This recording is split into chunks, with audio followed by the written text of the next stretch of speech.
అందరికీ నమస్కారం అండి. నా పేరు సుభావతి. నేను ప్రెజెంట్ కర్నూలు జిల్లాలో regional health and family welfare training సెంటర్లో డెమో ఎలైడ్ పోస్ట్ అంటే మేనేజ్మెంట్ ఇన్స్ట్రక్టర్గా, ఫ్యాకల్టీ ఆఫీసర్గా అక్కడ చేస్తున్నాను. నా క్వాలిఫికేషన్స్ ఎంఏ సోషియాలజీ, హెల్త్ ఎడ్యుకేషన్లో పోస్ట్ గ్రాడ్యుయేషన్ అంటే తమిళనాడు ఎంజీఆర్ యూనివర్సిటీలో కంప్లీట్ చేశాను. Next one master of population science. ముందుగా నా తల్లిదండ్రులకు, మా గురువు గారికి నమస్కరిస్తూ, అదేవిధంగా నేను మెడికల్ అండ్ హెల్త్ డిపార్ట్మెంట్లో చేస్తున్నప్పుడు మా పై అధికారులు district medical and health officers కానీ, జాయింట్ డైరెక్టర్స్ కానీ, అదేవిధంగా జిల్లా కలెక్టర్స్ కానీ నా ఉద్యోగమే నాకొక మంచి ప్లాట్ఫామ్గా తీర్చిదిద్దారండి. వాళ్ళందరికీ కూడా ముందుగా మరీ నమస్కారాలు తెలియచేస్తున్నాను. నేను ఈరోజు మీ అందరికీ ఒక 10 క్లాసులు ఆరోగ్యాన్ని గురించి చెప్పబోతున్నాను. అంటే ఆరోగ్యం అంటే మనకు జ్వరం వస్తే ఎటువంటి జాగ్రత్తలు తీసుకోవాలి, జలుబు దగ్గొస్తే ఎలాంటి జాగ్రత్తలు తీసుకోవాలి, మోషన్స్ అవుతుంటే ఎలా జాగ్రత్తలు తీసుకోవాలి అనే జనరల్ ప్రాబ్లమ్స్ గురించి నేను చెప్పట్లేదండి. అవన్నీ మనం బుక్స్లో చదువుకోవచ్చు, మీరు పాంప్లెట్స్ ద్వారా చదువుకోవచ్చు, ఎవరైనా చెప్తుంటే విని జాగ్రత్త పడవచ్చు. కాబట్టి ఆ జాగ్రత్తలన్నీ మీరు సహజ సిద్ధంగా తీసుకోవచ్చు. నేను ఇప్పుడు చెప్పబోతున్నది చాలా సెన్సిటివ్ సబ్జెక్ట్ అండి. అంటే నేను ఫస్ట్ ఆఫ్ ఆల్ గుంటూరులో 26 ఇయర్స్ సర్వీస్ చేశాను. ఆ టైంలో నాకు మంచి అవకాశం అక్కడ ఉన్నటువంటి కలెక్టర్ కానీ, డాక్టర్ ఉమాదేవి గారు జాయింట్ డైరెక్టర్ గారు, అదేవిధంగా డిఎంహెచ్ఓ గారి కోఆర్డినేషన్లో నన్ను మెడికల్ అండ్ హెల్త్ నుంచి ఢిల్లీ పంపించి చర్కా అనే ఒక ప్రాజెక్ట్ని చేయించటం జరిగింది. అక్కడ నేను ట్రైనింగ్ అయ్యి వచ్చి అప్పుడు 2005లో స్టేట్లో గుంటూరు డిస్టిక్ హెచ్ఐవి ఎయిడ్స్లో ప్రథమ స్థానంలో ఉందండి. అందుకని దానికన్నా ముందు నన్ను ఫస్ట్ ఆఫ్ ఆల్ హైదరాబాద్ పంపించి APEP AIDS prevention education programme క్రింద గుంటూరు జిల్లాలో ఉన్నటువంటి హై స్కూల్స్, రెసిడెన్షియల్ స్కూల్స్కి అన్నిటికీ పంపించి అక్కడున్న బాయ్స్, గర్ల్స్కి ఈ హెచ్ఐవి ఎయిడ్స్ మీద క్లాసెస్ చెప్పించారు. అప్పుడు వాళ్ళకున్న లోపల ఉన్నటువంటి డౌట్స్ అన్నీ కూడా డైరెక్ట్గా వాళ్ళు అందరిలో అడగలేరు కాబట్టి ఒక క్వశ్చనరీ బాక్సులు పెట్టాం ప్రతి స్కూల్లో. మా క్లాసెస్ అన్నీ అయిపోయే వరకు అవి గోతాలు కట్టేసి హైదరాబాద్ ఏపీ శాక్స్ డైరెక్టర్ గారు, అప్పుడు ఐఏఎస్ అధికారిని దమయంతి గారికి మేము అక్కడికి పంపించడం జరిగిందండి. నిజంగా ఆ క్వశ్చన్స్ చూస్తే మనందరం అనుకుంటాం మన బిడ్డలు రత్నమాణిక్యాలు, కరెక్టే, వాళ్ళు చాలా మంచివారు. కానీ ఆ టైంలో ఎవ్వరూ కూడా ఆ బిడ్డలను హక్కును చేర్చుకొని ఏమీ చెప్పలేకపోతున్నారు. ఆ టైంలో నాకు అనిపించింది ఇది ఇంతటితో ఆగకూడదు. నాకు తెలిసినంత వరకు అందరికీ పిల్లలకి చెప్పాలి, పెద్దవాళ్ళకి చెప్పాలి అనే ఆ రోజే నా మనసులో సంకల్పం మెదిలింది. తరువాత 2005లో స్టేట్లో గుంటూరు జిల్లా హెచ్ఐవి ఎయిడ్స్లో ప్రథమ స్థానంలో ఉంది. అప్పుడు డిస్ట్రిక్ట్ కలెక్టర్ గారు కానీ, జాయింట్ డైరెక్టర్ గారు, డిఎంహెచ్ఓ గారు ఆలోచించి నాకు మెడికల్ అండ్ హెల్త్ నుంచి నాకు మంచి అవకాశం, నన్ను ఒక్కదాన్ని సెలెక్ట్ చేసి, అదేవిధంగా ఒక MRO, MPDO, ICDS supervisor and private organisation, 2 coordinators, SC corporation director గారు, మేము 8 మంది ఢిల్లీ వెళ్ళి ట్రైనింగ్ అయ్యి వచ్చిన తర్వాత గుంటూరు జిల్లాలో 5 years ఏకధాటిగా అన్ని డిపార్ట్మెంట్స్కి ట్రైనింగ్ ఇచ్చే అవకాశం లభించిందండి. ఎంత అదృష్టమో!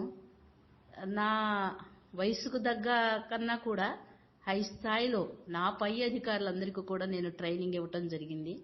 అప్పుడు సిడిపిఓస్ కానీ, అదేవిధంగా మండల్ లిటరసీ ఆఫీసర్స్ కానీ, మరి పోలీస్ శాఖ కానీ, డిఆర్డిఏ వాళ్ళ సభ్యులందరూ కూడా, అదేవిధంగా మిగతా ప్రైవేట్ ఆర్గనైజేషన్స్, ఆర్ఎంపీ, పిఎంపీ, డాక్టర్స్కి అందరికీ ఇవ్వటం జరిగింది.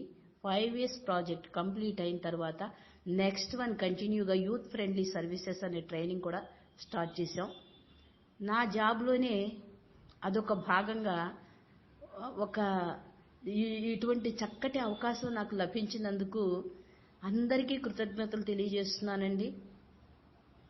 ఆ టైంలోనే నాకు ఎటువంటి స్టేజీ ఫియర్ లేకుండా టీచింగ్ స్కిల్స్ అనేది ఎలా చెప్పాలని చాలామంది టీచర్స్ వాళ్ళు అనేవాళ్ళు, మేడం మేము టీచర్స్ మెథడాలజీ మాదే అని గర్వంగా ఉండేది, దాన్ని మీరు బ్రేక్ చేశారు అని వాళ్ళందరూ అంటూ ఉండేవాళ్ళు. మరి చాలామంది ప్రైవేట్ ఆర్గనైజేషన్స్ కూడా మేము ఎక్కడెక్కడో ట్రైనింగ్స్ అయ్యి వచ్చాము, వీళ్ళు చెప్పేది ఏంటి అనే మూమెంట్లో వచ్చేవాళ్ళు. కానీ ఆ 5 days ట్రైనింగ్ అయిపోయిన తర్వాత నాకు ఒక ప్రైవేట్ ఆర్గనైజేషన్ వాళ్ళు అయితే అమ్మా అనే ఒక పెద్ద మెమెంటో తీసుకొచ్చి ఇచ్చారు. కారణం వాళ్ళు చెప్పారు, అప్పుడు మేము ఎన్నెన్నో ట్రైనింగ్స్ అయ్యి వచ్చాము, ఇలాంటి ట్రైనింగ్ మేము ఎక్కడ రిసీవ్ చేసుకోలేకపోయాం. మేము మేడం ఫస్ట్లోనే అన్నారు, ఎటువంటి సిగ్గు పడకూడదు, ఇది మన హ్యూమన్ బాడీ అని చెప్పుకొచ్చి అసలుగా మాకు క్లాస్ అయిపోయింది కూడా మాకు అర్థం కాలేదు. మరి ఎందుకు మేము బాధపడుతున్నామంటే మేము పెద్దవాళ్ళం అయిపోయాము, మాకు మనవ సంతానం వచ్చింది, అయినా కూడా మా బాడీలో ఉన్నటువంటి ఆర్గాన్స్ గురించి కూడా మేము ఇంతవరకు సరైన అవేర్నెస్ లేకుండా ఉన్నాము. కాబట్టి మేము ఈ మేడం ఒక బాబే అన్నారు, మేమందరం కూడా ఈ అమ్మ బిడ్డలమేను అని వాళ్ళు పెద్ద ఒక అమ్మ అని ఒక మెమెంటో ఇచ్చారు. ఇవన్నీ గుర్తుకొస్తున్నాయి నాకు. కాబట్టి నాకు వాళ్ళు ఇచ్చినందుకు, వాళ్ళు పొగిడినందుకు నేనేమీ గర్వపడట్లేదు, సంతోషపడి. ఇప్పుడు ఏంటంటే నేను అప్పటి నుంచి కూడా నాకు ఒక థీమ్, అంటే నేను ఏ జిల్లా చేస్తున్నప్పుడు ఆ జిల్లా వరకే పరిమితం కాదు కదా, నాకు తెలిసిన సబ్జెక్టు ఇది సెన్సిటివ్ సబ్జెక్ట్ కదా, అందరూ డీప్గా వాళ్ళు చెప్పలేరు, మరి నాకు ఎట్లాంటి అవకాశం లభిస్తుందని అప్పటి నుంచి నేను ఎంతో ఆలోచిస్తూ వచ్చాను. నెక్స్ట్ వన్ ప్రమోషన్ మీద నాకు నెల్లూరు వేశారు. నెల్లూరులో కూడా school health sanitation towards health and hygiene అనే ఒక టాపిక్ వచ్చింది. దానికి ఎక్కడ డిప్యూటీ డెమో గారే వెళ్ళాలని నన్ను ఎలర్ట్ చేశారు. 3 years అండి, 3 years స్కూల్స్, కాలేజెస్ ఆ పిల్లలందరికీ చెప్తుంటే ఆ లెక్చరర్స్ కానీ, హెచ్ఎంస్ కానీ, మేడం మేము మీకు వీళ్ళకి మేము చెప్పలేము, మీరు కానీ చెప్పారు మరి అని వాళ్ళైతే మళ్ళా నేను ఆ జిల్లా వదిలిపెట్టినా కూడా ఆ లెక్చరర్స్, నేను శ్రీకాకుళం వెళ్ళిపోయినా కూడా తర్వాత కూడా ఎన్నోసార్లు వాళ్ళు ఫోన్ చేశారు. అక్కడ కూడా జన విజ్ఞాన వేదిక వాళ్ళు కలెక్టర్ గారికి లెటర్ పెడతాము, మరి మీరు వచ్చి మాకు క్లాసులు చెప్పాలి అని అన్నారు. అవన్నీ సాధ్యమా? మరి కలెక్టర్ గారికి లెటర్ పెట్టడం అంటే నా విధి నిర్వహణ నేను చెయ్యాలి కదా, అందుకని నేను ఏమి చెప్పలేకపోయాను. అదేవిధంగా శ్రీకాకుళంలో డిస్టిక్ పిఓడిటి ఆఫీస్కి వెళ్ళవలసి ప్రమోషన్ మీద రావటం జరిగింది. అక్కడ కూడా డాక్టర్స్ దగ్గర నుంచి పారామెడికల్ స్టాఫ్ వరకు, కాకపోతే ఏంటంటే పబ్లిక్తో రిలేషన్ లేకుండా అక్కడ only medical and health departments వాళ్ళకే నేను ట్రైనింగ్స్ ఇవ్వటం జరిగింది. మరి దాని తర్వాత ఇప్పుడు కర్నూలు రావటం, కర్నూలు ఇక్కడ regional health and family welfare training సెంటర్లో ఇక్కడ కడప, కర్నూలు, అనంతపురం, చిత్తూరు జిల్లాల నుంచి ట్రైనింగ్స్కి వస్తారండి. వాళ్ళందరికీ కూడా మేము క్లాసెస్ ఇవ్వటం జరుగుతుంది. మరి నేను మీ అందరికీ కూడా ఈ సబ్జెక్టు ఒక 10 క్లాసులు చెప్పాలని నా కోరికతో ఈ 4 జిల్లాలు మాత్రమే తిరగగలిగాను. నాకు తెలిసినంత వరకు నేను ఎక్కడ కూడా ఇంకా నా పరిస్థితి ఏంటంటే ఎవరైనా కాలేజీ వాళ్ళు వచ్చినా స్కూల్ వాళ్ళు వచ్చినా నేనే అడుగుతాను వాళ్ళని. నాకు ఏదైనా మీ స్కూల్లో ఒక క్లాస్ ఇప్పిస్తారా, నేను క్లాస్ చెప్తాను. కాలేజీ లెక్చరర్స్ మా దగ్గరకు వచ్చినా కూడా నేను ఒక క్లాస్ మీ పిల్లలకి చెప్తానండి అని అడుగుతూ ఉంటాను. కాబట్టి నేను ఇప్పుడు మీ అందరికీ కూడా ఈ యూట్యూబ్ ద్వారా చెయ్యాలి అని అనుకుంటున్నాను. ఏ ప్రోగ్రాం చెయ్యాలన్నా కూడా 3 ఉండాలి. 1 మెన్, 2 మెటీరియల్, 3 మనీ. ఇక్కడ మెన్ అనేది నేనే, మెటీరియల్ అనేది నా సెల్ ఫోన్ మాత్రమే. 3వది మనీ. ఆ మనీ నాకు అక్కర్లేదు. నాకు కావాల్సింది మెసేజ్. నేను చెప్పే మెసేజ్ ప్రతి ఒక్కరికి రీచ్ అవ్వాలండి. ఎందుకంటే ఈరోజు నేను క్లాసులో చెప్పొస్తే అంతవరకే వాళ్ళు మర్చిపోతారు. నెక్స్ట్ వన్ కొంతమంది గుర్తుపెట్టుకుంటారు.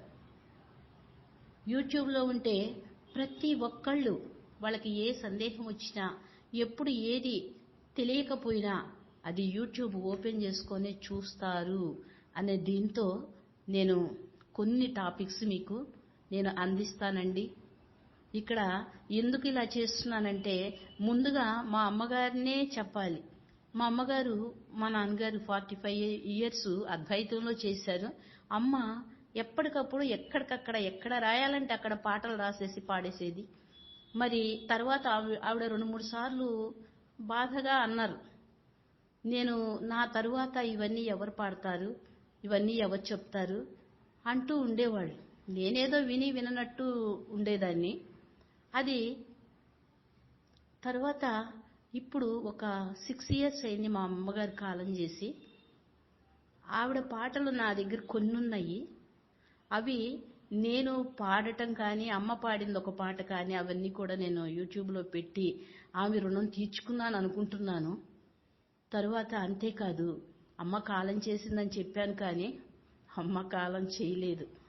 కారణం అమ్మ చనిపోయిన వెంటనే ఆవిడ కళ్ళు దానం ఇప్పించాను ఆ బాధలో కూడా. ఎందుకంటే దాని ప్రాధాన్యత ఏంటో నాకు తెలుసు. నెల్లూరు జిల్లాలో డిస్ట్రిక్ట్ కోఆర్డినేటర్ గారు ఆప్థాల్మిక్ డాక్టర్ మంజులమ్మ గారు నన్ను ఆవిడతో పాటు నెల్లూరు జిల్లాలో అన్ని ప్రాంతాలకి తీసుకెళ్లేవాళ్ళు. ఈ నేత్ర దానోత్సవాలు కానీ, పక్షోత్సవాలు కానీ, మాసోత్సవాలకు కానీ మేడం నా చేత స్పీచ్ ఇప్పిస్తూ ఉండేవాళ్ళు. ఆ టైంలో నేను వాటి మీద నేత్రదానం మీద కూడా సాంగ్ రాయటం జరిగింది, నా చేత పాడటం జరిగింది. నాకు ఎందుకో అమ్మ లాస్ట్ స్థితిలో ఉన్నప్పుడు ఆ కళ్ళు దానం చేయాలని గుంటూరు జిల్లా శంకరకండి హాస్పిటల్కి నేను ఆ బాధలో కూడా అమ్మంటే నాకు చాలా చాలా ఇష్టం.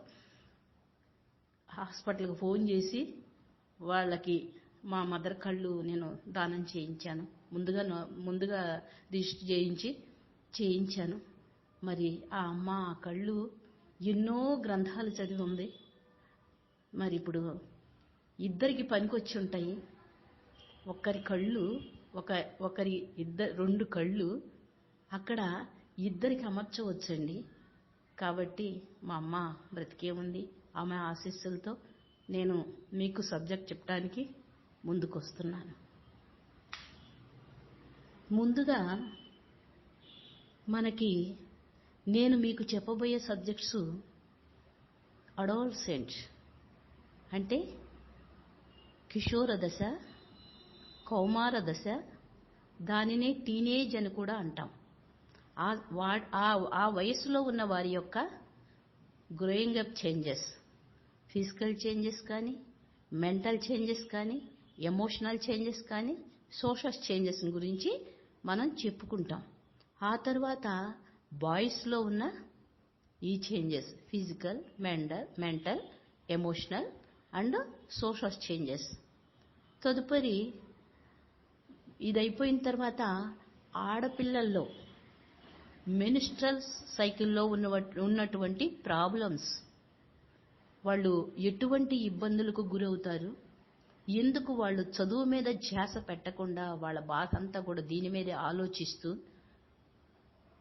సరిగా ఉండలేకపోతున్నారు. ఆ సబ్జెక్ట్ ఒకటి చెప్తానండి. నెక్స్ట్ వన్ రీప్రొడక్టివ్ సిస్టమ్, మనకి కన్సెప్షన్ ఎలా జరుగుతుంది, దాంట్లో ఆ కన్సెప్షన్ జరిగిన తర్వాత ఆ బేబీ రావటం కానీ అవన్నీ చెప్తాను, రీప్రొడక్టివ్ సిస్టమ్ మొత్తం. Next one very very important అండి, రీప్రొడక్టివ్ ట్రాక్ ఇన్ఫెక్షన్స్. ఎందుకంటే ఇప్పుడు మనము ప్రతి ఒక్కళ్ళము సరి అయిన అవగాహన లేకుండా గర్భసంచి తీయించేసుకుంటున్నాం, ట్యూబ్స్ బ్లాక్ అయిపోతున్నాయి, ఒవేరియన్ సిస్టులు వస్తున్నాయి, అబార్షన్స్ అయిపోతున్నాయి, సర్విక్స్ క్యాన్సర్ అవుతోంది. మరి ఎందుకని ఇవన్నీ ఇలా జరుగుతున్నాయి? ఎందుకు సరైన రీప్రొడక్టివ్ సిస్టంలో రీప్రొడక్టివ్ ట్రాక్ ఇన్ఫెక్షన్స్ ఎందుకు వస్తున్నాయి, ఎందుకు మనం ఏ శుభ్రతలు పాటించకపోతే ఇవన్నీ వస్తున్నాయి అనేది మీకు అంత విపులంగా నేను ఆ సిస్టమ్ గురించి అంతా చెప్తానండి. తర్వాత సెక్సువల్లీ ట్రాన్స్మిటెడ్ ఇన్ఫెక్షన్స్, వాటిని గురించి కూడా ఎందుకు మీకు ఈ గనేరియా కానీ, ట్రైకోమోనియాసిస్ కానీ, సిఫిలిస్ కానీ, మరి క్యాండిడియాసిస్ కానీ, క్యాండిలోమా కానీ, ఇలాంటి సుఖ వ్యాధులకు ఎందుకు లోనవుతున్నారు అనే సబ్జెక్టును కూడా మనం చెప్పుకుందామండి. ఆ తర్వాత very very important breast feeding. ఆ బ్రెస్ట్ ఫీడింగ్ ఇవ్వటం వల్ల బిడ్డకు లాభం ఏంటి, తల్లికి లాభం ఏంటి అనే సబ్జెక్టును కూడా మనం చక్కగా అన్నీ చెప్పుకుందామండి. మరి ముందుగా ఈరోజు అడాలసెన్స్ అంటే మనిషికి 4 దశలు: బాల్యం, కౌమార్యం, యవ్వనం, వృద్ధాప్యం. మరి బాల్యం అనేది తల్లిదండ్రుల చేతుల్లో ఉంటారు. వాళ్ళు మంచి చెడులన్నీ కూడా తల్లిదండ్రులే చూస్తారు. వాళ్ళకి అన్నీ ఇవ్వటం, ఏ సమయానికి ఏది కావాలి అనేది అన్ని తల్లిదండ్రులే గుర్తించి వాళ్ళ బిడ్డల్ని సవ్యంగా చక్కగా చూసుకుంటారు, వాళ్ళ చేతుల్లోనే ఉంటారు కాబట్టి. నెక్స్ట్ లాస్ట్ స్టేజీ వృద్ధాప్యం. వృద్ధాప్యం అనేది బిడ్డల చేతుల్లోకి వెళ్ళిపోతాం. వాళ్ళు చూడకపోని వాళ్ళ మంచి వాళ్ళైతే, సంస్కారవంతులైతే తల్లిదండ్రులను చివరి వరకు చూసుకుంటారు. మరి అంతటి అదృష్టం ఆ తల్లిదండ్రులకు ఉండాలి, ఆ తల్లిదండ్రులను చూసుకునే అదృష్టం ఈ బిడ్డలకు కూడా ఉండాలి. మరి కాబట్టి ఆ తల్లిదండ్రుల మంచి చెడులన్నీ కూడా బిడ్డలే చూస్తారు. దాని గురించి కూడా మనం ఆలోచించాల్సిన అవసరం లేదు. మరి 3వ దశ యవ్వనం. శారీరకంగా కానీ మానసికంగా కానీ పరిపక్వ దశ కాబట్టి వాళ్ళని గురించి మనం అంతకన్నా ఆలోచించాల్సిన అవసరం లేదు. ఎందుకంటే వాళ్ళ జాగ్రత్తలు వాళ్ళే తీసుకుంటారు. వాళ్ళు ఏ వృత్తి చేయాలి, ఏ వ్యాపారం చేయాలి, ఏ ఉద్యోగం చేయాలి, ఎటువంటి ఆరోగ్య సూత్రాలు పాటించాలి, వాళ్ళ ఫ్యామిలీ మెంబర్స్కి ఎటువంటి జాగ్రత్తలు ఇవ్వాలి అనేది వాళ్ళు పరిపక్వంగా ఉంటారు కాబట్టి వాళ్ళ గురించే వాళ్ళు జాగ్రత్త తీసుకుంటారు. కాబట్టి మనం అస్సలు ఆలోచించాల్సిన అవసరం లేదు. మరి అన్నిటికన్నా కష్టమైన దశ critical phase, that is teenage. అదే అడాలసెంట్, అదే కిషోర దశ, అదే కౌమార దశ. మరి ఎందుకు క్రిటికల్ ఫేజ్ అన్నాను? బాల్యం గురించి బాధపడాల్సిన అవసరం లేదు, యవ్వనం గురించి ఆలోచించాల్సిన అవసరం లేదు, వృద్ధాప్యాన్ని గురించి అస్సలు కన్నా ఆలోచించాల్సిన అవసరం లేదు. మరి క్రిటికల్ ఫేజ్ అప్పుడే బాల్యంలో నుంచి కౌమార దశలోకి అడుగు పెడతారు. వారికి అనేక రకాలైనటువంటి చేంజెస్, మార్పులు ఒక్కొమ్మడిగా ఒకేసారి ప్రభావితం చూపిస్తాయి. మరి ఆ టైంలో వాళ్ళు తట్టుకునే మానసిక పరిస్థితి కూడా వాళ్ళకి సరిగా ఉండదు. వాళ్ళు చదువుకునే టైంలో ఉంటారు. మరి వాళ్ళల్లో కలిగే మార్పులు అప్పటి వరకు బాల్యంలో ఏమీ లేవు. ఇప్పుడు ఒకేసారి ఫిజికల్గా కానీ, మెంటల్గా కానీ, ఎమోషనల్గా కానీ, సోషల్ చేంజెస్ కానీ అన్నీ ఒకేసారి వారి మీద ప్రభావం చూపిస్తాయి. మరి అప్పుడు వాళ్ళు ఏంటి ఇలా కొత్త మార్పులు నాలో సంభవిస్తున్నాయి. మరి ఏదన్నా ఒక మార్పుని గురించి అమ్మని అడిగితే, మన దేశం భారతదేశం కదా, మన సాంప్రదాయాలు, ఆచారాలు, కట్టుబాట్లు అని అమ్మ ఏదో గొప్పగా ఏమిటే నువ్వు ఇటువంటి విషయాలు నా దగ్గర మాట్లాడుతున్నావు, ఇలాంటివి ఎప్పుడు అడక్కు అంటే ఆవిడికి తెలియకపోవచ్చు, దాన్ని కవర్ చేసుకోవటానికి ఆ బిడ్డ నోరు మూయించవచ్చు. మరి స్కూల్లో టీచర్ని అడుగుదామా? ఆ టీచర్ గారు చెప్పలేరేమో. టీచర్ దగ్గర గురువుకి శిష్యులకి మధ్య కాస్త భయం ఉంటుంది కదా, ఫ్రీగా అడగలేరు కదా. మరి ఎవరిని అడుగుదాం? తోటి ఫ్రెండ్ని అడుగుదామా? లేదు, నాలోనే ఈ మార్పు వస్తుందేమో, రేపటి నుంచి నా ఫ్రెండ్ని అడిగితే ఆవిడ ఎగతాళి చేస్తుందేమో, 10 మందికి చెప్తుందేమో అని భయంతో ఆ పాప వాళ్ళు ఎవ్వరిని ఏమీ అడగలేరండి. మరి ఎలా? అది చదువుకునే స్టేజి, మనసంతా చదువు మీద పెట్టాలి. అలా మంచిగా చదివితేనే భవిష్యత్తులో వాళ్ళ కాళ్ళ మీద వాళ్ళు నిలబడతారు. మరి ఆ టైంలో ఇన్ని రకాల మార్పులు ఊకమ్మడిగా ఒకేసారి శరీరం మీద ప్రభావం చూపిస్తే ఎవరు చెప్తారండి? అందుకని మనకి కొంత సబ్జెక్టు ఉంటూ ఉంటుంది. నేను ఆ చర్కా అనే ప్రాజెక్ట్ అప్పుడు మేము 8 డేసే ఢిల్లీలో ట్రైనింగ్ అయింది. కానీ నాకు ఇచ్చిన సబ్జెక్టులు అందరికీ జనరల్గా తేలిక సబ్జెక్టులు ఇచ్చారు. నేను మెడికల్ అండ్ హెల్త్ డిపార్ట్మెంట్ అని నాకన్నీ ఈ సబ్జెక్ట్స్ ఇచ్చారు. నేను ఎంతో సబ్జెక్టు, ఎన్నో బుక్స్ చూసుకొని, ఎక్కడా మనం పొరపాటు చెప్పకూడదు, ఎంత పెద్ద పెద్ద డిస్ట్రిక్ట్ అఫీషియల్స్ వస్తున్నారు ట్రైనింగ్స్ కని, నేను ఎంతో సబ్జెక్టుని నేను ప్రిపేర్ చేసుకొని నేను ఈ విధంగా ఇన్ని సంవత్సరాల నుంచి నా సర్వీస్లో ప్రతి చోట కూడా చెప్పుకుంటూ వచ్చానండి. మరి ఇప్పుడు ఈ యూట్యూబ్లో రోజుకొక సబ్జెక్ట్ చొప్పున మీకు చెప్పదలుచుకున్నాను. మరి ఫస్ట్ ఈ గర్ల్స్లో ఉన్నటువంటి మనము ఈ అడాలసెన్స్ ఏజ్ గ్రూప్లో ముందుగా గర్ల్స్కి అంటే బాలికలకి ఎటువంటి ఫిజికల్ చేంజెస్ వస్తాయో ముందుగా మాట్లాడుకుందాం. ఈ ఫిజికల్ చేంజెస్ అనేది శారీరక మార్పులు 8 నుంచి 12 ఏళ్ల వయసులో ప్రారంభమవుతాయండి. మరి అవి అక్కడి నుంచి 19 ఇయర్స్ వరకు కొనసాగుతూనే ఉంటాయి. అంటే దాంట్లో ఇందాక నేను చెప్పాను, ఇదే కిషోర దశ, కౌమార దశ, 11 నుంచి 19 సంవత్సరాల ఏజ్ గ్రూప్. అంటే 8 నుంచి 12 లోపు కొంచెం కొంచెం మార్పులు వస్తూ ఉంటాయి. 19 ఇయర్స్ వచ్చేవరకు అన్నీ కంప్లీట్ అవుతాయండి. మరి ఈ టైంలో ఎన్ని సంవత్సరాలండి, ఎన్ని సంవత్సరాలు కూడా ఆ పాపకు వచ్చే ప్రాబ్లమ్స్ ఎవరితో చెప్పుకోలేదు, మనమే చెప్పాలి. ఇక్కడ దీన్ని టీనేజ్ అని కూడా ఎందుకన్నానంటే 13, 14, 15, 16, 17, 18 అండ్ 19 ఇది టీనేజ్. మరి టీనేజ్లో ఏమేం మార్పులు వస్తాయి? నెంబర్ 1 బ్రెస్ట్ డెవలప్మెంట్, అంటే వక్షోజాలు పెరుగుట లేక రొమ్ములు పెరుగుట. ఇక్కడ చాలా సమస్య అండి పిల్లలకి, చాలా సమస్య. నేను ఇందాక ఫస్ట్లోనే చెప్పా, ఇది చాలా సెన్సిటివ్ సబ్జెక్టు, చాలా జాగ్రత్తగా పిల్లల విషయంలో డీల్ చేసుకోవాలి, చక్కగా చెప్పుకోవాలి. మరి ఇక్కడ ఎందుకు నేను చాలా వ్యత్యాసం తెలుస్తుంది ఎందుకంటే, ఇప్పుడు ఆ పిల్లలు అనుకుంటారు బ్రెస్ట్ డెవలప్మెంట్లో అమ్మకి ఉన్నాయి, అమ్మమ్మకి ఉన్నాయి, నాయనమ్మకి ఉన్నాయి అని అనిపిస్తుంది. కానీ ఫస్ట్ ఆఫ్ ఆల్ ప్రారంభ దశలో ఒక సైడు చిన్నదిగాను ఒక సైడు పెద్దదిగాను రావటం పెరగటం స్టార్ట్ అవుతూ ఉంటుంది.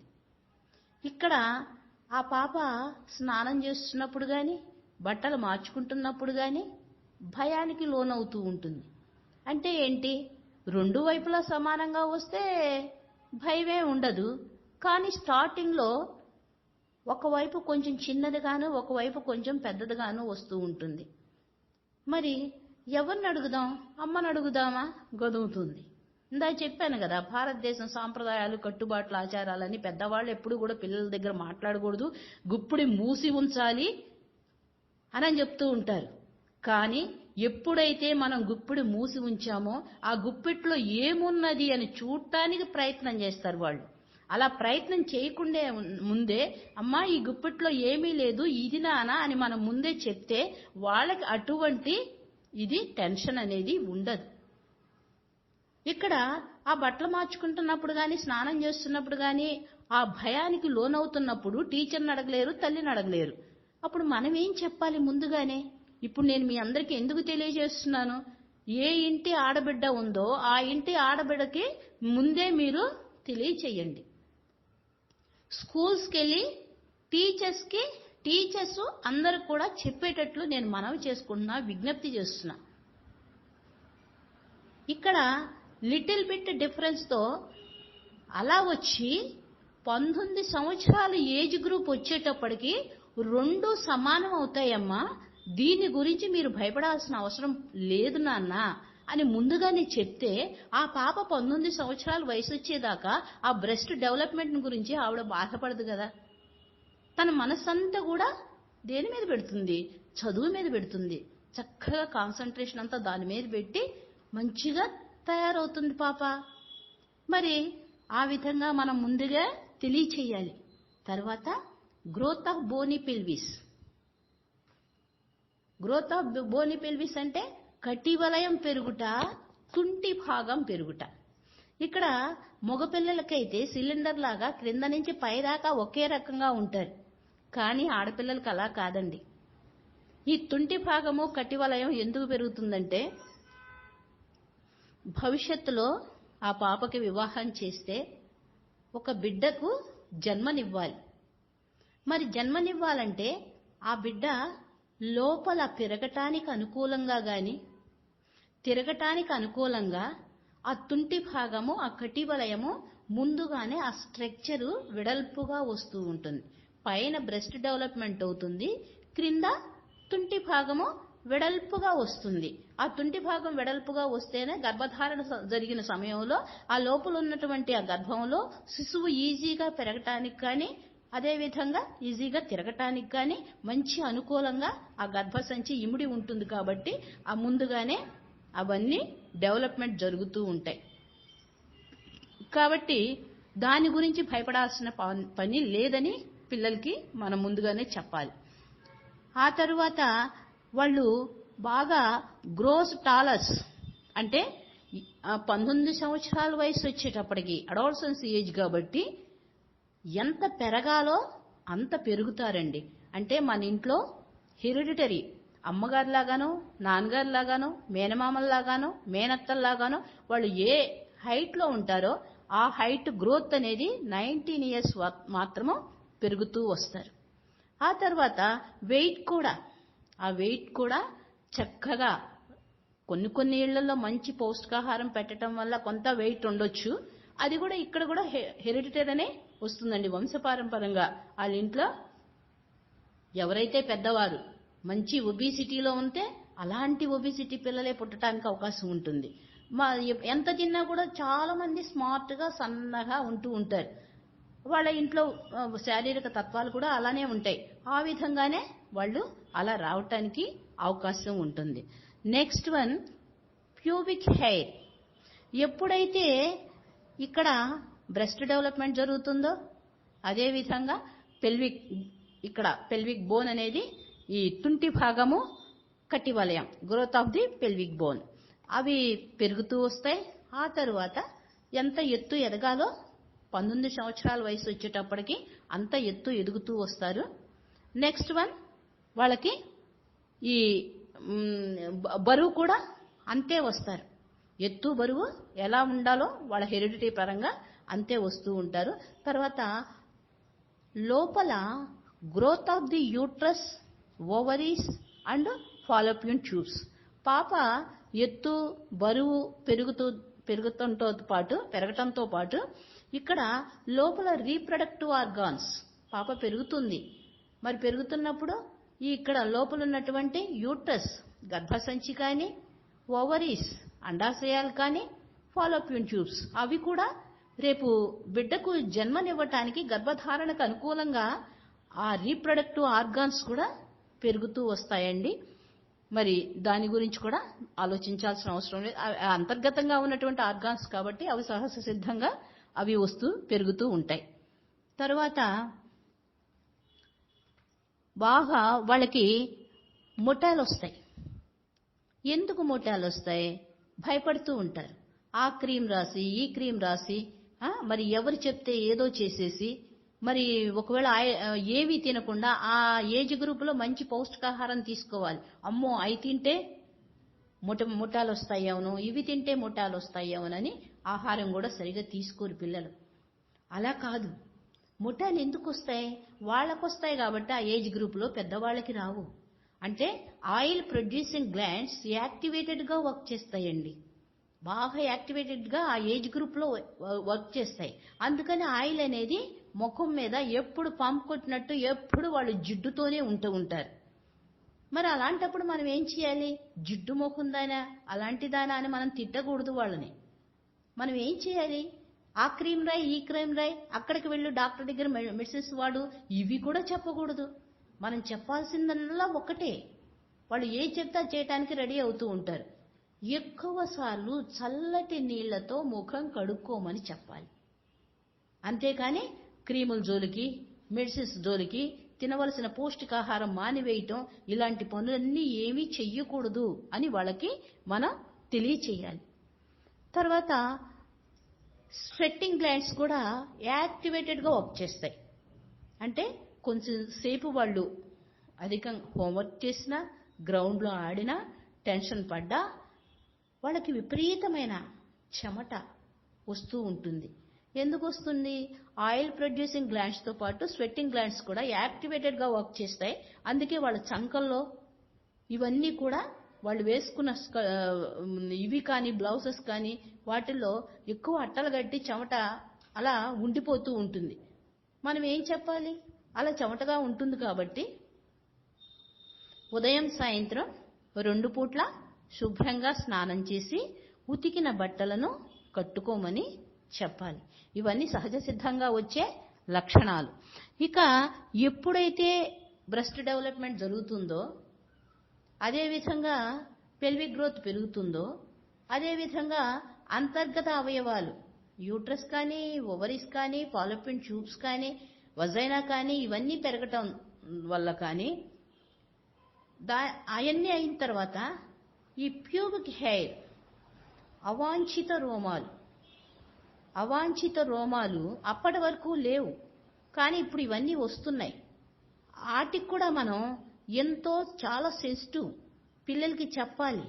నాన్న చంకల్లోనూ యోని మీద ఈ ప్యూబిక్ హెయిర్ అంటే అవాంఛిత రోమాలు వస్తూ ఉంటాయి. అవి ఎప్పటికప్పుడు శుభ్రపరచుకోవాలమ్మా.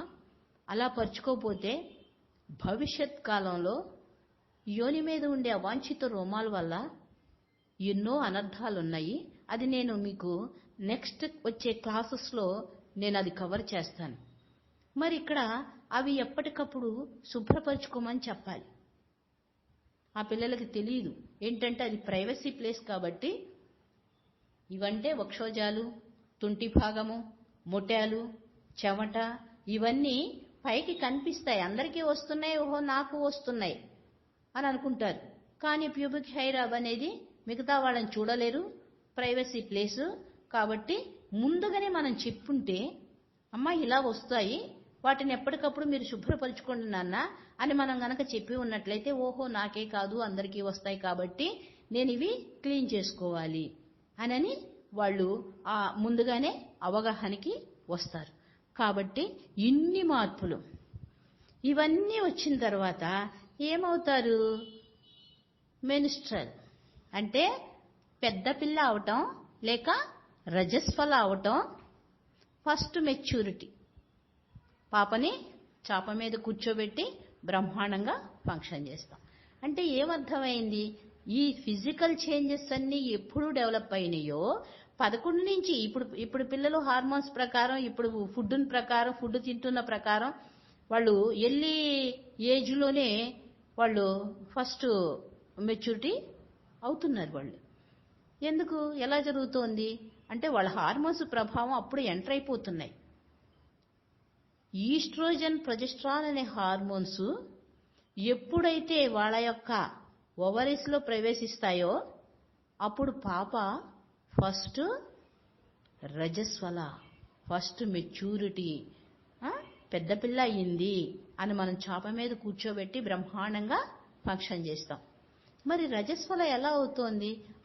ఆ హార్మోన్స్, ఈస్ట్రోజన్, ప్రొజెస్ట్రాన్ అనే హార్మోన్స్ ఆడవాళ్ళకి దేవుడిచ్చిన వరాలండి. వాటి వల్ల ఎన్ని ఉపయోగాలున్నాయో నెక్స్ట్ క్లాసెస్లో మీకు తెలియచేస్తాను నేను. ఇప్పుడు ఎప్పుడైతే పాపకి శరీరంలో ప్రవేశించినాయో, అవి ప్రవేశించగానే పాప మెచ్యూర్ అవుతుంది.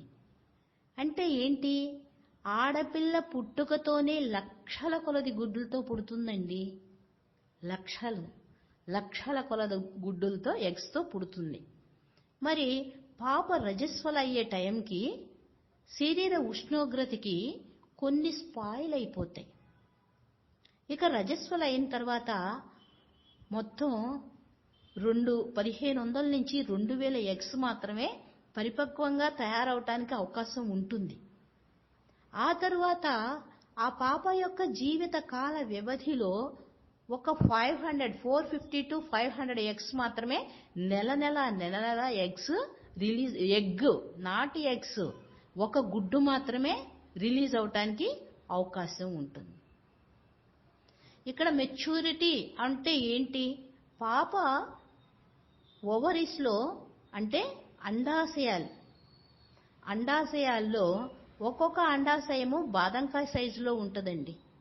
ఇవి కూడా మీకు రీప్రొడక్టివ్ సిస్టంలో అన్ని వాటి యొక్క మెజర్మెంట్స్ అన్ని నేను నెక్స్ట్ క్లాస్ చెప్తాను. ఇది ఓన్లీ ఆడపిల్లల్లో గ్రోయింగ్ అప్ చేంజెస్ కాబట్టి ఇంతవరకే నేను చెప్తున్నాను. ఇక్కడ మెన్స్ట్రువల్ అంటే అక్కడ ఎగ్ మన హార్మోన్స్ ఎప్పుడైతే అమ్మ యొక్క ఓవరీస్లో స్టార్ట్ అయినాయో అప్పటి నుంచి ఆ ఉన్నటువంటి ఎగ్ని ఒక్కొక్కటి నెలకొక ఎగ్ని రిలీజ్ చేస్తూ వస్తుంది. ఎప్పుడైతే ఎగ్ రిలీజ్ అయిందో వెంటనే ఆ గర్భసంచిలో 5 మిల్లీమీటర్ల మందంతో స్పాంజ్ లాగా మంచి పోషకాహారంతో ఒక పరుపు ఏర్పడుతుందండి. దానిని ఎండోమీట్రియం అంటాం. అంటే ఎందుకు ఆ పరుపు ఏర్పడింది? ఇక్కడ ఎగ్ రిలీజ్ అయ్యింది. ఆ హార్మోన్స్ ఉద్దేశం, దాని ప్రభావం ఏంటంటే నేను గుడ్డును రిలీజ్ చేశాను, అక్కడ గర్భధారణ జరగాలి. గర్భధారణ జరగటానికి ఈ ఒకవేళ వివాహం అయితే ఆ శుక్రకణం వచ్చి ఈ విడుదలైనటువంటి అండంతో ఫలదీకరణం చెంది అంటే ఓవలేషన్ జరిగి వెళ్ళి గర్భసంచి గోడల్లో పడేస్తుంది. అప్పుడు పడేసిన దగ్గర నుంచి అది 9 నెలల వారం రోజుల దాకా ఒక శిశువుగా పెరగాలి. ఆ శిశువు పెరగాలి అంటే దానికి మరి ఆక్సిజన్, ఆహారం కావాలి కదండి. అది అవ్వటానికి, ఆక్సిజన్ అందించటానికి, ఆహారం అందించటానికి ఏర్పడిన పరుపే ఈ పరుపండి. 5 మిల్లీమీటర్ల మందంతో స్పాంజ్ లాగా మంచి పోషక విలువలతో రక్త నాళికలతో ఒక పరుపు ఏర్పరుస్తుంది. ఇక్కడ ఈ పాయింట్ చాలా గుర్తుపెట్టుకోండి. ఎందుకంటే బయట ప్రతి పిల్లవాళ్ళకి, ప్రతి పెద్దవాళ్ళకి మంచి పౌష్టికాహారం తినండి, ఆరోగ్యంగా ఉండండి, జాగ్రత్తగా ఉండండి, ఇన్ని జాగ్రత్తలు మనం చెప్తామే. మరి లోపల అప్పుడే ఏర్పడినటువంటి శిశువుకి, ప్రాణం పోసుకుంటున్నటువంటి శిశువుకి ఆహారం కావద్దా అండి? ఆక్సిజన్ కావద్దా? అందుకని భగవంతుడి సృష్టి చూడండి. ఎప్పుడైతే ఈ పాప ఓవలేషన్ అంటే ఆ ఓవరీ నుంచి ఒక అండం విడుదలవ్వంగానే, ఒకవేళ వివాహం అయితే అని చెప్తున్నాను నేను, వివాహం అయితే భార్యాభర్తలు కలిసిన తరువాత వాళ్ళ యొక్క వీర్యం నుంచి వెలువడినటువంటి శుక్రకణం వెళ్ళి అక్కడ రిలీజ్ అయినటువంటి అండంతో కలిసి ఓవలేషన్ జరిగి అది మళ్ళా వచ్చి అండవాహిక, ఫాలోపియన్ ట్యూబ్స్, అండవాహిక, ఆ ఓవలేషన్ జరిగినటువంటి ఆ అండాన్ని తీసుకొచ్చి గర్భసంచి గోడల్లో పడేసేదే వాహిక. అంటే వాహనం, మోసుకొని వచ్చేది. అంటే ఏంటంటే గర్భసంచికి అండాశయానికి మధ్యలో వారధి అన్నమాట. ఆ వాహనం, ఆ తయారైనటువంటి ఆ చిన్న ఓవలేషన్ జరిగినటువంటి ఆ ఎంబ్రియోని తీసుకొచ్చి గర్భసంచి గోడల్లో పడేస్తుంది.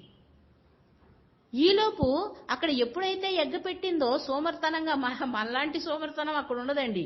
ఎప్పుడైతే ఎగ్గ రిలీజ్ అయిందో వెంటనే హడావుడిగా హార్మోన్స్ ఏం చేస్తాయి, గర్భసంచి గోడల్లో 5 మిల్లీమీటర్ల మందంతో స్పాంజ్ లాగా మంచి పోషక విలువలతో రక్త నాళికలతో ఒక పరుపును ఏర్పరుస్తుంది.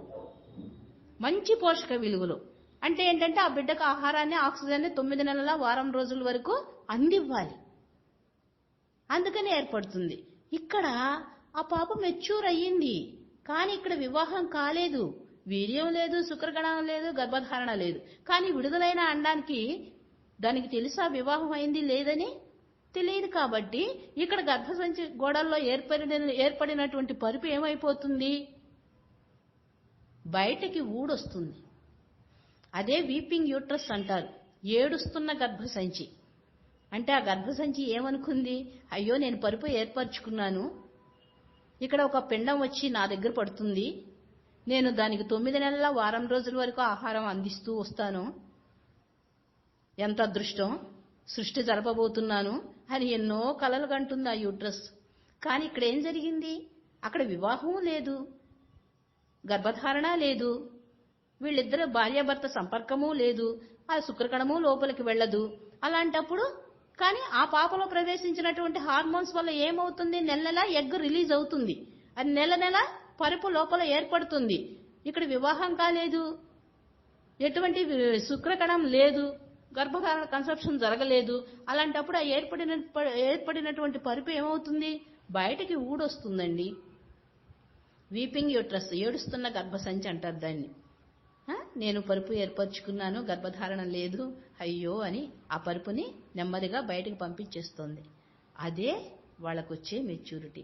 అదే గనక ఆ బేబీ ఉండి లోపల 9 నెలల వారం రోజుల వరకు పెరిగి బేబీ బయటకు వచ్చిన తరువాత ఆ పరుపు కూడా ఊడొస్తుందండి. అది ప్లెజెంట్. ఆ టైంలో ఆ 9 నెలల వారం రోజులు పరుపు ఉంటుంది, బేబీ వచ్చేసినాక ఇంకా నాకేం పని అని పరుపు కూడా బయటకు వచ్చేస్తుంది. మరి ఇక్కడ ఈ గర్భధారణ లేదు, భార్యాభర్తల యొక్క సంబంధము లేదు, శుక్రగణము లోపలికి పోలేదు. కానీ ఈ పాపలో ఫస్ట్ మెచ్యూరిటీ, ఇవన్నీ ఆర్గాన్స్ పెరగంగానే ఏం జరిగింది, తనకున్నటువంటి ఆ ఓవరీలో నుంచి ఒక అండం రిలీజ్ అయ్యింది. ఆ అండం రిలీజ్ అయింది, వాటికి తెలియదు వివాహం అయిందా లేదని, కానీ దాని ప్రక్రియ మాత్రం అది చేసుకొని వస్తుంది. మరి ఈ అండం ఏమవుతుంది, 2-3 రోజులు అయినాక దానికి విడుదలైన ఎగ్కి 24 అవర్స్ మాత్రమే లోపల అది ఉండగలదు. ఒక్కసారి అండం లోపల విడుదలైతే అది ఆడవాళ్లలో 24 అవర్స్ మాత్రమే ఎగ్ ఉంటుంది. తర్వాత అది బాడీ యొక్క ఉష్ణోగ్రతకి స్పాయిల్ అయిపోతుందండి. కాబట్టి ఆ పరుపు ఊడొస్తుంది, అదే మెన్సెస్, అదే ఫస్ట్ మెచ్యూరిటీ. పాప మెన్సెస్లో వచ్చేసింది. నెల నెల ఆ ప్రక్రియ జరుగుతూనే ఉంటుంది. మరి ఇక్కడ ఆ పాపకి ఆ మెన్సెస్ టైంలో ఎన్నో సమస్యలండి. ఆ చిన్న వయసులో ఎవరికీ చెప్పుకోలేదు, ఎంతో బాధ. కడుపులు నొప్పి వస్తూ ఉంటుంది, నడువులు నొప్పి వస్తాయి, కాళ్ళు గుంజుకుపోతూ ఉంటాయి. ఆ పాపకే కాదండి, ఎవరైతే మెచ్యూర్ అయిన దగ్గర నుంచి కూడా ఆడవాళ్ళకి 40 సంవత్సరాల వయసు వచ్చే వరకు, మెనోపాస్ అయిపోయే వరకు ప్రతి లేడీకి ఉండే ప్రాబ్లమ్స్ అయ్యేనండి. అది మరలా కాబట్టి ఇవన్నీ ఈ అడాలసెన్స్ ఏజ్ తర్వాత క్లాసులో మరలా మనం చెప్పుకుందాం. మెన్స్ట్రల్ సైకిల్లో ఉన్నటువంటి ప్రాబ్లమ్స్ ఏంటి, అవన్నీ కూడా మన రీప్రొడక్టివ్ ట్రాక్ ఇన్ఫెక్షన్స్కి ఎటువంటి కారణాలు అవుతాయి, అవన్నీ నెక్స్ట్ క్లాస్లో మరలా చెప్తాను నేను. కాబట్టి ఆడపిల్లల్లో ఉన్నటువంటి ఫిజికల్ చేంజెస్ మరొక్కసారి, ఇక్కడ ఫస్ట్ బ్రెస్ట్ డెవలప్మెంట్ అంటే వక్షోజాలు లేక రొమ్ములు పెరుగుట, ఆల్రెడీ మనం అది చెప్పుకున్నాం దాని గురించి. తర్వాత గ్రోత్ ఆఫ్ బోని పెల్విక్ అంటే తుంటి భాగము లేక కటివలయం ఎందుకు పెరుగుతుంది అనేది కూడా వివరించాను మీకు. అదేవిధంగా వాళ్ళ ఇంట్లో హెరిడిటరీ, అమ్మ కానీ నాన్నగారు కానీ మేనమామలు కానీ మేనత్తల వల్ల కానీ వాళ్ళు ఎంత హైట్ ఉంటారో, ఎంత బరువు ఉంటారో, వాళ్ళ వంశపారంపరంగా ఆ విధంగా వీళ్ళు పెరగటానికి కానీ, బరువు పెరగటానికి కానీ, ఎత్తు పెరగటానికి కానీ అవకాశాలు ఉంటాయండి. తర్వాత ప్యూబిక్ హెయిర్ ఆల్రెడీ నేను చెప్పున్నాను. యోని మీద చంకల్లోనూ వాళ్ళకి ఆ ప్యూబిక్ హెయిర్ అవాంఛిత రోమాలు పెరగటం స్టార్ట్ అవుతాయి. అవి ఎప్పటికప్పుడు క్లీన్ చేసుకోవాలని తల్లి బిడ్డను దగ్గర చేర్చుకొని చెప్తూ ఉండాలి. వాటి వల్ల ఎన్నో అనర్థాలు ఉన్నాయండి. నేను అవి మరలా మీకు నేను చెప్తాను. మరి అంతేకాకుండా ఈ లోపల ఉన్నటువంటి యూట్రస్ అంటే గర్భసంచి, ఓవరీస్, అండాశయము, ఫాలోపియన్ ట్యూబ్స్, అండవాహికలు, వజైనా యోని అంతా కూడా పాప పెరుగుతూ వస్తుంది కాబట్టి ఆ గ్రోత్తో పాటు ఇవి కూడా లోపల పెరగటానికి పెరుగుతూ ఉంటాయి. అంటే ఏంటంటే భవిష్యత్ కాలంలో ఒక బిడ్డకు జన్మనివ్వాలి కాబట్టి ఆ కన్సెప్షన్ దాంట్లో జరగాలి కాబట్టి ఆ కంపల్సరీ ఆ ఆర్గాన్స్ కూడా లోపల పెరగడానికి అవకాశం ఉంటుంది. పిల్లలకి ఆయిల్ ప్రొడ్యూసింగ్ గ్లాండ్స్ వల్ల కానీ స్వెట్టింగ్ గ్లాండ్స్ వల్ల కానీ విపరీతమైన చెమట మొటాలు వస్తే వాళ్ళు ఏం చేయాలి? 2 సార్లు ఉదయం సాయంత్రం స్నానం చేయాలి. అదేవిధంగా మొటాలకి ఆ క్రీములు ఈ క్రీములు రాయకుండా ఎక్కువ సార్లు చల్లటి నీళ్లతో ముఖము కడుక్కోమని వాళ్ళకి చెప్పాలి. మరి ఇవన్నీ కూడా ఒక తల్లి కానీ స్కూల్లో టీచర్ కానీ పిల్లలను దగ్గరకు చేర్చుకొని ఇవన్నీ చెప్పాలని నేను కోరుకుంటూ ఈ క్లాసు ముగిస్తున్నానండి. Next class. Okay, thank you.